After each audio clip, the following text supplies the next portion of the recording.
Tom. What's up? Hey. Found it, huh? How you doing? I'm good. We do the social distancing Nice thing. to see you. How are you? Good. Good, good. How was your drive? Not bad. Yeah. This is Carter. Hey, Carter. Yeah, so she'll be hanging out there with us. Well, come on in, take a look around. And Paul here from the Fix It Show. We're back in action and on location today at my buddy Tom, TMC Rental Company. He rents the vintage bikes for motocross and scrambles, and he's going to give us a shop tour today. We're in the high desert, beautiful day.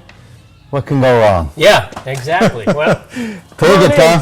take a look around. I want you to tell our customers and crew and fan what got Tom Contino started in all this. What was your passion, obviously? Well, way back in the day, I actually did some car racing, mainly car racing. And I had a small business where we did complete arrive and drive rentals with Formula cars, Formula Atlantics, Formula Fords, nice. Super Vs, Okay. stuff like that. Mm-hmm. And then that didn't stick with that. Long story short, fast forward, became a SnapOn tool dealer. Always had a passion for dirt bikes. Always rode dirt bikes though. From how old were you when you started? I was a kid, like 10. Yeah. Started with the mini bikes, Me too. the Tacos and the old Keystones, whatever, you know, and then worked the way up into some dirt bikes, but never did really cool dirt bike racing. Did some desert racing, did a little motocross and everything, but always rode a bike all the way up till. Where did you grow up? Rancho Cucamonga. Okay. All right. You had then, places to ride. And then moved up here to the desert. I've been up here in the desert for 40 years. Okay. And so Well, you got a great shop here. Well, we need a tour. Yeah. Okay. So that was what got me started. Right. When I got out of SnapOn, I retired out of the SnapOn, and that got me started. I said, and talked with my wife, and she said, yeah, do it. I was going to start renting vintage dirt bikes, do a complete arrive and ride. Show up with your gear, get on a bike, we take care of everything, a place to pit, the service, fuel, bike, everything, and you go race. There you go, people. Okay? Come on out. Just like a regular supercross guy, Yeah. So anyways, Here we go. is, we have a Husky section over here. I'm in Husky heaven. Look at this place. This is the Husqvarna section that you're in. Nice. This is all of our Husqvarnas that are turnkey ready to go. We have more that could be restored over in another facility, but this is the Husky section. All these bikes here are rental bikes. A lot of Swedish power here. Yes. So we have 400s. This is a 400, 73 400. That's a 73 400. You guys might know that bike, recognize that 47. That's Bob Tocco. I've been beat by that bike. Bob Tocco. He rents a lot of bikes from us. These are 250s. The rest of them are 250s. They're anywhere from 70. I think there's a 72, 73, 75, an 81, and our ever so famous 74, the Bullet. I've been beat by that one too. The 250, the Bullet. Okay, this is the Bullet, the one Micah Davis races. I've raced it once. And this is the Shotgun, which is a slimmed down version of the Bullet. They're both very fast. Very fast. Very light. We pride ourselves on lightweight bikes. This bike weighs in at 183, fueled, ready to race. That's unreal. This one comes in at 193, fueled, ready to race. Nice. And I heard you recently got one that you're going to be riding. Well, my buddy Cowboy got one, and it's fast. Yeah? You got the 74 250 mag, yeah, right? just like this one. Yeah.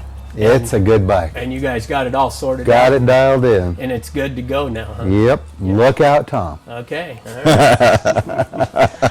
Well, these aren't my choice of bike to race. Oh. My choice of bike. Now, real quick, while we're right here, Paul, this is my grandson's. Right, that's a nice little bike. He's 5, and he just moved into that bike. And we've seen him out there. Yeah, and he did. A friend of mine came over, and Oh, look he at brought that. me this pipe, and Wow. he said, I don't know if that'll fit your grandson's bike or not. So I laid it in the office, and I made the mistake of leaving it where my grandson could see it, because he had his bike at home. And he come walking in, and he seen it, and he calls me Papa. Papa, what's that pipe? Ah, I said, what do you think it is? He goes, it looks like it fit my bike. he's smart. Very next day, that bike showed up in the back of the truck. Of course. He said, Papa, you got to see if that thing will fit. He's only 5. You got work to do. Not that big a difference between the pipe, but he caught it. Yeah, wow. Caught it. He already wants to hot rod his bike. He already wants to hot rod the bike. So Yep, just like Grandpa. we do the rentals, we do restorations as well. Now over here, if you want to take a walk on this side, we'll start over on this and we'll go over to the CZ section. My section. Your section, yes. My kind of bike. So you're familiar with this bike, Paul. I've ridden this one. And you rent this out? This is the new addition to my rental. It's going to be rented, but as You better get your name and number on this, people. It's a good bike. This is a good bike. As you know, I got it. We went through it. I went through it, dressed it all up, had to do some stuff that I needed to be a good, safe rental bike. Right. And she's ready to go. So this one, 73, right? Paul? Yeah, Yeah. 250. 73, 250. And what is this one? This one here is a 74 250 Right, that I'm okay. getting ready to rent, get into the Man, rental you fleet. do Now this one's gonna First class shocks and everything. This one's going to have all the trick stuff. This one, did you know, has no lean damping rods? No, I didn't know that. Yeah, I took them all apart because it had a leak there. Nice. It's got the no lean conversion kit in that. It has progressives on the rear, Right. but this one's got the no lean kit going in the forks that are up on the shelf. Nice. And we put the no leans on the rear. Now, check this out. Lay down. That modification on that. Yeah. I bought the bike like that. I didn't. Yeah. That doesn't matter. You mount the number plate there. Exactly. That's where that number plate's going to have to go. I was just Really? eyeballing it, you know. Nice. And Looks good. so little by little, I'm getting this one. This one will be up and going, and And that's a 74. that's right? a 74. We were getting ready for the CZ World Championships, Yep. Yep. which is canceled The for right Corona now. killed that for now. For now, yeah. And you got the Elsinore The 250. Elsinore, we're This a just rental doing- also? This is a rental also. The Japanese bikes we keep over in the trailer. But this one had come over here. We're doing the transmission on that. Oh, need a transmission? He'd said, you know, these things were notorious for jumping out of gear. Oh. And then the Makos. This is the Makos section here. So this is the Makos section over here. Wow, Gary Courts, eat your heart out. Yes, and Gary Look at is a this. very strong supporter. We do, all of our stuff comes from Gary and the Mako. Now this is my personal race bike. I've raced you against that one. You and me have gone bar to bar. And Yep. we've had a lot of fun. That's a here. good one. And I've won a few, and you've won a few. It just depends. You beat me on a 125. Well, I was. What's It was a Mako. This is a Mako, yeah. But nothing turns like a Mako, in my opinion. Yeah, You know, nothing turns like a Mako. They do handle well. You know. Now this one here, Tom Baugh. Tom Oh, Baugh won the 60 plus expert yeah, last year at the TT Scrambles. He's the champion on that bike. yeah. That one there. He's a good rider. That's a 74. This is 74. That's a 77. Okay. And that yellow one over there, that's a customer build because we do work for customers here as well. Well, that's nice. That one's a 72. That's a big square barrel. Right, right. And it's getting a clutch job done on it. Do you do a lot of work for other people? It's getting busier. Repairs? I'm trying to. It's getting busier, but I like to stick to what I like, you know, without getting Your own too stuff? crazy, you know. So, well, I'll do customers like that. Brings us to the customer build section. Is that all three That's of what these are this customer? is. Okay. These are all customer build stuff. That's I'm an doing. Elsinore 125. This is a 120. This belongs to Tammy and Ralph. From Is the this TT powder Scramble. coat? This is powder coated. Wow, that's pretty. This is a 75, Okay. like the one you got for me that you Right. guys tricked all out. Right. Good Yeah. bike. Yeah, so it just little by little, she does all my advertising stuff, and I'm doing this. Now I heard you were doing a YZ for him too. 125.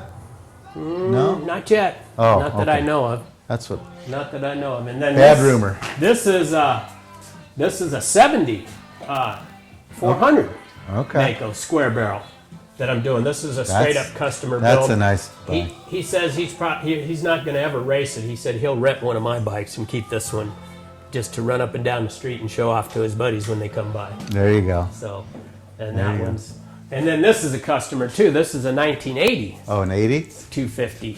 Okay. Now this one's a 250, and You're busy. Yeah, the ground You're up restorations. Yeah, And look at the Snap-on tools you have. the Snap-on. You know, Unbelievable. you got to see this, Paul. Okay. I take a little bit of pride, no bragging, but a little bit of pride in seeing how some of this lays out.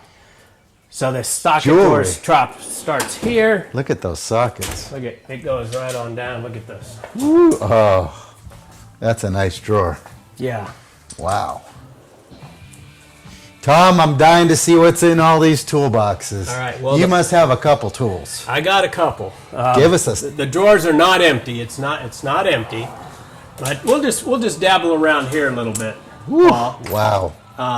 This drawer here, this is all socket drawer, but it's SAE only, all your American stuff. Right. Your blacks are your impacts, your chromes are non-impact. Right. The red socket holders, Snap-on, all the stuff comes red is your SAE, your standard stuff, okay? I didn't know that. And then we have the little drawer labels so that you know, because there's a lot of drawers here and every drawer has something in it. Now, if we move over to this drawer here, Black. this is metric, Gotcha. but it has the black sockets, but notice how the holders are all gray.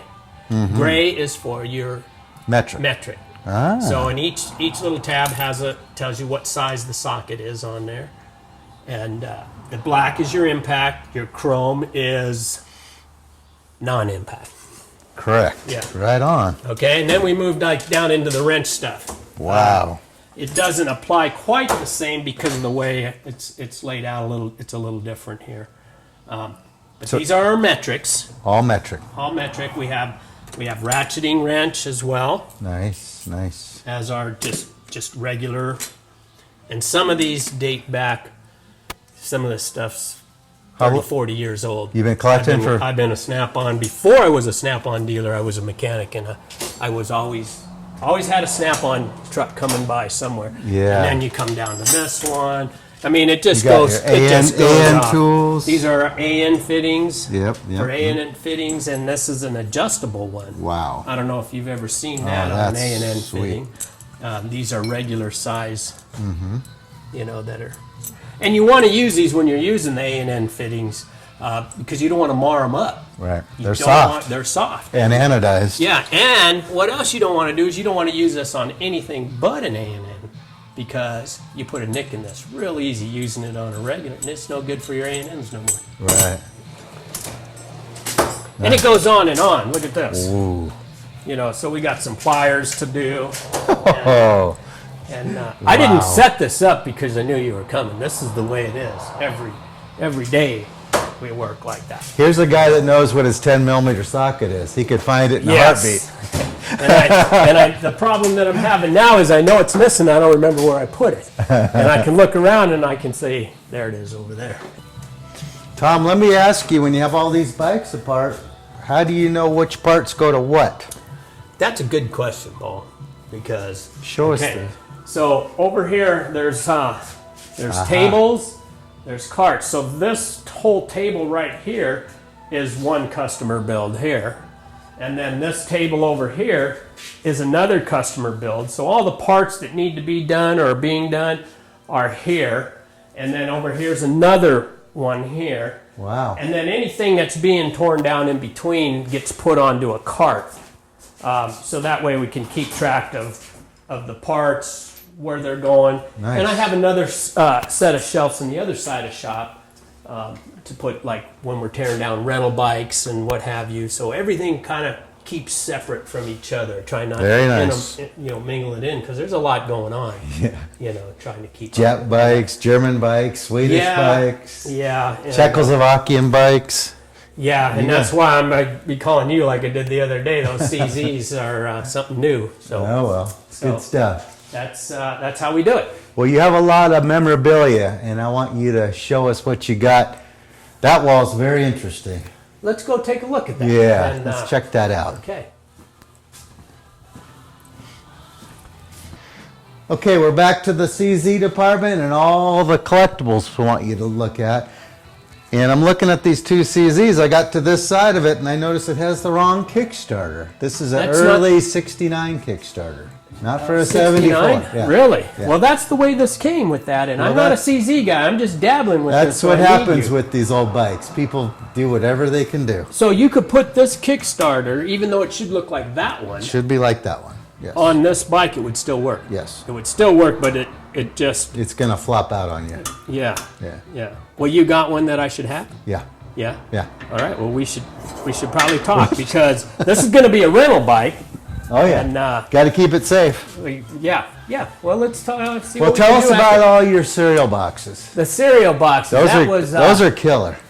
Let's That see was what a you got. crazy deal. This actually started out in the house. And I started just dabbling around with Terry Labonte. It was the cornflakes. I thought that was. We used to follow NASCAR real close in the early days. All right. And I just started with a couple of boxes, and then every time I go to the store, there'd be another box and another one, and it just got out of hand. So I moved it out of the house into the shop here, and finally. Well, you got Ryan Dungey Wheaties. Yeah.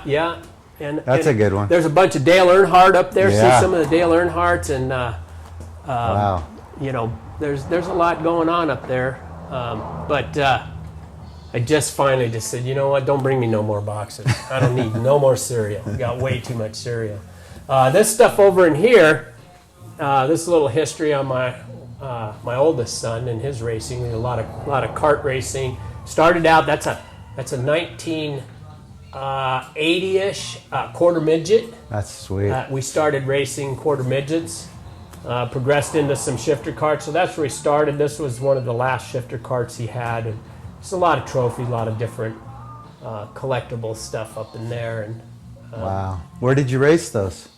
the quarter midgets was at Pomona. They have a little oval. I mean, you could put that oval inside my shop here. Wow. It was that small. Little oval, paved bank oval that they would race in. And we started there, and then just moved on into go-karts and up into the shifter carts and traveled the circuit and did all that. What do you do in the back room there? Oh, this back in here is just, there's a tire machine back here. Come on back. Tire machine, because I don't like doing tires by hand anymore. For motorcycles. For motorcycles. Wow. And there's just some buffing and some sanding stuff in here, and there's a little oven back here. I like to paint some of the small pieces, and I like to bake them.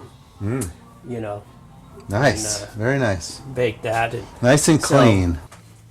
so, and you know what, Paul? Here's a tank here. One of these days, you guys are going to end up with this tank. See if you can't fix those dents there. That That's gonna needs be a backup one day. little bit of fixing. Yeah. I love the Snap-on clock. Yeah, there's a few of them. There's some over in the other section there. We'll move over. She's a over there good-looking clock. and show you some more of that. So, Tom, let's see all the vintage goodies from Snap-on. All right, Paul. This is my small little section of vintage SnapOn Collectibles. Nice. There's old tools in here. There's die-cast collectibles. There's a little bit of everything. I've been collecting it all the years I was with Snap-on. Wow. So there's old wrenches, there's sockets, there's test meters, there's old toolboxes. You know, this is Snap-on's 100th year anniversary is this year. Oh, I didn't know that. So it sounds like a Snap-on commercial, but No, you know, I've had a lot of pride working with Snap-on. They were Obviously. very good to me. So if you got any questions, ask any What questions would about be your it. favorite Snap-on tool You know what? of nostalgia? Let's go with, I'm going to go with this guy. And the reason I'm going to go with this guy here Wow. is because this is dated back to the 20s, 1920s. And the way Snap-on started was one tool with 5 sockets, and you'd snap those on, and one guy could do the job of 5 different tools by doing it. And we'd have like different size sockets. So Paul, that would be the tool. This would be the socket, okay? So now you just went back 100 years, Wow. because this is from the 20s, and this is a real Snap-on piece. Now, you would be in there working that thing, doing stuff just like that, and it would take you a lot longer than you would like it to. So Snap-on came up with this piece. This will convert it into a ratchet. Can you see how that would work now? Push in, turn, release. There you go. Oh, okay. See, you're mechanically inclined. You know exactly how On, to work. off. You could go either direction. Wow. That was the start of the Look how ratcheting series. Nice there. the splines still look after all those years of work. And it's Snap. All of this stuff is Snap-on branded. It's the real deal. Wow. That's history right there. Yes, it is. Yeah. That is nice. The real deal. Now, you don't see a lot of these, Paul. This is, grab that. Hope you got your muscles with you. That shipyard stuff is the way I believe it. You know, that is big stuff there. Wow. And it's all Snap-on brand. You're holding probably Too much. maybe $800, $900 worth of tools from back just to get that Really? that piece right there. You know. Wow. That's so, and you know, there's just more and more as we go that we could talk about here. We could be here all day. But let me show you this. Now, this is when the ratchet started progressing. This is like a 29 or so. And there's all kinds of, you can see it's probably 27 because there's a 7 right there. Yep. They have ways of dating these. But see, feel that. Wow. That was the start of the ratchet. Now, Wow. how do you make it go from forward to reverse, Paul? Let me see. You got it. Yeah? Pull that, push that out, Okay. push it all the way out, Oh, all the way. pop it all the way out. Oops. Yeah. And then you put it in the other direction, okay. and it'll change directions on you. Wow. Now you got the reverse. Yep. On, off. That was before Wow. we came up, you know. Then as we get a little older, we get something like this that has the lever. Oh, that's more my age. Yeah, and this is dating way back. Thanks. And I have the full set. So look at this. This is this would be the extension. Wow. Look at that. Yeah, late 20s extension. They got it done. I didn't know Snap-on's been around that long. 100 years. Yeah. Wow. Yeah. I got a Husky Fork question for you. On Cowboy Dave's bike, no matter how we set this nut and the inner nut on the bearings, we get a little rock to it. If we get the rock out of it, it's stiff as a board. Can you explain how to set that properly? The sequence? Well, I'll tell you what. These roller, the bearing ones like this one, and they have the cage bearing in there. Right. You've got to do a couple of things. One, you got to make sure the race is really in good shape, because if it has where they've been sitting for a long time and it'll pit and it'll cause hard spots, and the same thing on the rollers, on the ball bearings. Now you could go with just the ball bearings or with the cage. So those have to be good, because when you tighten this on the top and the bottom, when you tighten it, it'll get that real rough, crunchy feel when you turn it. And Right. that's why you can't get it as tight as you would like to usually. So I polish the heck out of those, Oh. okay? Put the grease in, you know, a lot of grease in there. And if you get new bearings, that's fine, but those races have to be able to run smooth. Then you're going to tighten the collar down. Right. The inner collar. The inner collar. And sometimes when they've been loose like that too long, it'll wipe out the threads. I don't know if you have that issue where either you can't get it tight enough or the threads won't hold it there because there's not good enough threads. Carter! I think the problem is the threads aren't holding. So on the threads on there, if you get to that spot in it, when they're loose, it usually wipes out the threads. So you could either, you can't get it tight enough, or it won't hold the tight, or you can't get past the bad threads. So that's another piece to look at. So everything's got to be just right, and you should be able to tighten it. But a lot of times, Paul, I have that same issue on some of these old ones where you get it tight enough and you get that. It's a roughness feeling is what you're feeling, right? It's not so much that, it's just when we tighten this nut, I think it's pushing on that inner race too much. Maybe Well, the threads this nut here shouldn't have anything to do with pushing on that race. It's this. It should stop on that this inner one nut. down here. Right, Yes, I agree. It should. But That should be the one, and then that's just tightening this down on top of that. I know, but I have a feeling it's pushing the threads. Yeah, yeah. Well, and I've changed many of the stems on these. They just don't make it.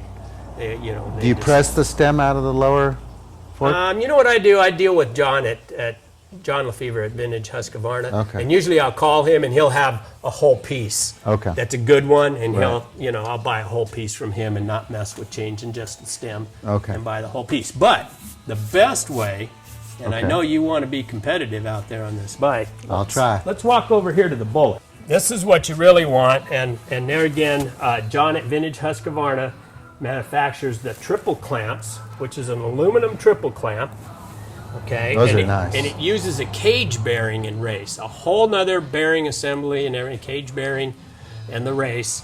And you have to have a special stem, not a special one, but you little can't longer. use, it's a little different stem, Yeah, and John has those, or he can tell you what you can use to replace that with. Now, that will put cage bearings in here on top, and it works perfect. That's going to take care of everything. Plus, it's going to make it a little lighter. Now, what I do, John's is aluminum top, aluminum bottom, steel cage, race and steel races here, and then a steel stem. I have an aluminum stem that I have made to replace the steel, and I have aluminum cups like you see here. So everything is aluminum, aluminum, the stem's aluminum. I have the nuts made out of aluminum, Wow. and then I use his aluminum triple clamps. Very light. That's a super trick way. And the thing about light bikes, Paul, people say, well, why don't you just make your rider not eat so many hamburgers and lose it's the centrifugal force braking. If you're going to stop 183 pounds versus 225 pounds with drum brakes, Big difference. which way is going to stop quicker at 50 miles an hour coming into a corner? You're going to be able to stop 183 pounds a lot quicker. So not only there's acceleration, the braking, the inertia when the bike's in the air. Some of these younger guys, we don't get in the air that much. Right. But they can maneuver the bike around so much easier. It goes where they want it to go. The lightweight stuff. That's part of the lightweight program. Oh, You get the BMX magazine? no. No? Oh, this is a Is beautiful that magazine. 125, right? That's the Bullet. Oh, it is. That's It looks Micah on the yellow. Bullet. It doesn't look orange. They did some really bad exposed pictures. We didn't do Let me the get pictures. let me get my glasses on. Yeah, because there's a full layout here. Shoot. Oh. There's a full layout in here on the Oh, Bullet. Look at, there he is. man. I got to get that. Yeah. Show the camera. That is And look at sweet. here. This was all based on the first day we released this bike. The first time it hit the track and got dirty. Wow. Wow. So they did us a whole Looks like a happy rider. they did us a whole layout on BMX Magazine. It's a really good magazine. Congratulations. And it's a good quality. And this Oh, goes yeah. all I've around seen the it. world. I've got a it's few. a high-end magazine, and we made the magazine. So Good job. yeah, thank you. So, Tom, I really appreciate your tour here. We had a great afternoon, and there's more to see. I could be here for hours. Yeah, we didn't cover the boneyard and the storage unit next door, but Wow. no. Hey, it was great. It was great having you. Hey, real quick, how's that bull taco coming? Yeah, slowly but surely. You still got it though. Oh, right? yeah. Oh, yeah. Yeah. Yeah. Why? Do you need any more? No. No? Not right now. I got some frames and some engines over there that probably got your name on them. Not right now. My wife might be watching this. So, yeah. So what's your plan? We're going to open up and go racing here pretty soon? Well, as soon as this coronavirus is over, we're going to talk to Tammy Greenhill, and she's going to post us a race, and we'll be back at Glen Helen. Yeah. Old school scrambles. Old school scrambles, man. That's the way to go, man. I love that style of racing. It Fun fits stuff. us older guys a lot better. Can't wait for it. Yeah, Tammy and Ralph, they do a really good job there. And everybody that helps them put that event on, I'm looking forward to it. Yep. And I guess that's it then, huh? Yep. Thanks a lot for having us out here. Well, thank you for coming, man. I appreciate it. All right. And taking all your time out to tour. And anything I could do to help you, let me know. You got it.